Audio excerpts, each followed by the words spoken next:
A sperm whale sank the Essex on purpose, not by accident, not in a panic. It stopped, turned around, and came back. November 20th, 1820. The crew of the Essex is mid-hunt in the open Pacific when an 85-foot bull sperm whale, the largest toothed predator to ever patrol the oceans, rams the ship at full speed. The bow splinters. The crew is thrown to the deck. Any normal animal runs at that point. This one swims 300 yards away, turns around, accelerates, and hits the ship a second time, directly into the bow. Owen Chase, the first mate, writes that the sound was like a cannon going off below decks. The Essex sinks in under 10 minutes. Modern marine biologists believe the repair hammering on the small boats mimicked the rhythmic clicking of a rival bull. The whale wasn't attacking the ship. It was answering a challenge. It just happened to be right. 20 men. 3 open boats. The middle of the Pacific Ocean. 3,000 miles from land. The nearest land was 1,200 miles away. Downwind. 2 weeks, maybe less. Captain Pollard wanted to go there. His officers refused. Because they'd heard about the Taipei islanders in the Marquesas rumored to be cannibals. Sailors' stories. Campfire horror. Enough to make 20 exhausted, traumatized men vote to sail away from safety. They chose South America instead. 3,000 miles against the wind, in open 21-foot boats, with 60 days of food if they were careful. The Marquesas were safe. Completely safe. The cannibalism they feared on land was exactly what waited for them at sea. The Pacific covers 63 million square miles. Their boat was 21 feet long. Finding them was the mathematical equivalent of locating one specific grain of dust in a darkened cathedral. They sailed into it voluntarily. In Nantucket, learning to swim was considered an act of hubris, a way of telling God you didn't trust his plan for your drowning. The logic: if you go overboard in the open Pacific, swimming just means you die exhausted instead of quickly. So the men who built America's most powerful maritime industry, the men who hunted the largest creatures on Earth in 21-foot wooden boats, largely could not swim a single stroke. When the Essex went down, nobody went in after anything. They stood in the boats and watched it sink. Day 1. Half a pound of biscuit per man per day. Water running faster than expected. The equatorial sun doesn't negotiate. Day 7. A boat springs a leak. 1 full day lost to repairs. Day 14. They sight land. Henderson Island, small and uninhabited, but real. There are birds, crabs, a freshwater spring.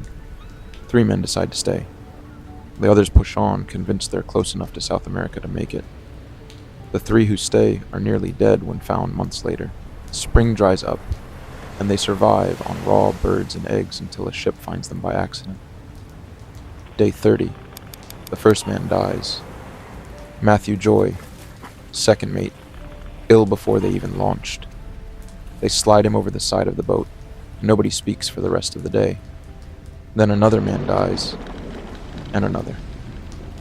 The third boat, commanded by Obed Hendricks after Joy's death, vanishes completely somewhere in the Pacific. No wreckage, no survivors, no explanation. The ocean swallows it without leaving a note. By day 40, the men still alive are consuming their own muscle. Speech takes effort. Hope takes more effort than they have left. In 1820, sailors had a name for it: the custom of the sea. It wasn't madness. It wasn't a breakdown of civilization. It was an unwritten maritime code, grim, procedural, almost bureaucratic, acknowledging that in certain extremes, certain rules suspended themselves. If men were dying, and the dead could keep the living alive, the living were permitted to make that choice. It had precedent. It had, in its own horrifying way, structure. When the first Essex survivors began doing what they had to do, they weren't improvising. They were following the only law still functioning in the middle of the Pacific Ocean. Owen Chase documents it in his published narrative with a single sentence. No elaboration, no apology. Just the fact, recorded and moved past the way you move past something you cannot afford to feel yet. By February, the food was gone entirely. The men still living were skeletons. lips cracked to bleeding, eyes that had stopped focusing on anything specific, and there was nothing left, no dead to sustain them, no biscuit, no hope of rain, so they held a lottery. Owen Coffin drew the short straw, 17 years old, the captain's cousin. Captain Pollard, George Pollard Jr., the man responsible for every decision that led to this moment, offered to take his place. He meant it. He would die instead. Owen Coffin refused. The lot was drawn fairly. He said he would not dishonor it. He asked only that his mother be told he died well. Pollard survives the Pacific. He carries Owen Coffin's name for the rest of his life like a stone tied around his neck. On his deathbed, decades later, he still cannot say the boy's name without flinching. He never stops believing the wrong choice was made at the Marquesas. He is correct. February 18th, 1821, day 95. The British brig Indian spots Owen Chase's boat, 3 survivors, under 90 pounds each, lips split open. Chase is clutching the log he kept through all of it, meticulous, daily entries, because documenting was the one thing he could control.